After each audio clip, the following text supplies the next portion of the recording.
Let's spend a couple more minutes talking about the slope-intercept form of y equals mx plus b.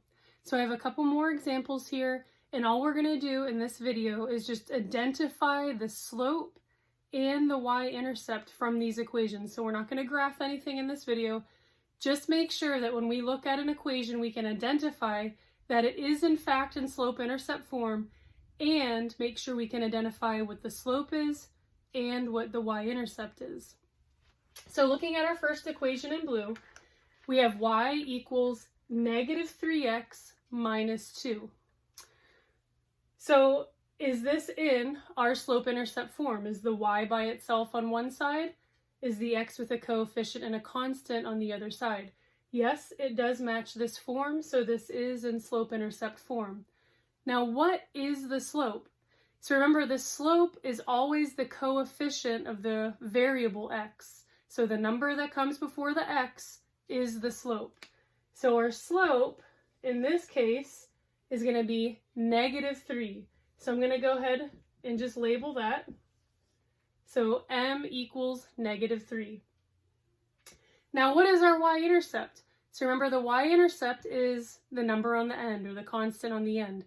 So in this equation, what's the constant on the end? A negative 2. So our y-intercept is negative 2.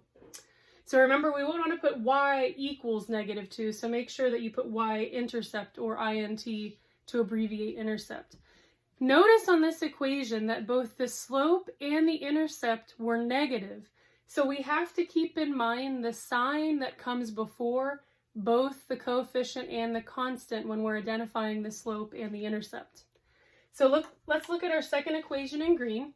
We have y equals negative 1/3 x and plus 4. Is this in slope-intercept form? Can we identify that? Is the y by itself? And is the x on the other side with a coefficient and a constant? Yes. So this is in slope-intercept form. So what is the slope of this equation? Well, the number that comes before the x, or the coefficient, is your slope. So m equals a negative 1/3. Okay? What is our y-intercept? Again, our y-intercept is just the constant on the end. In this case, it's a plus 4. So our y-intercept will just be 4.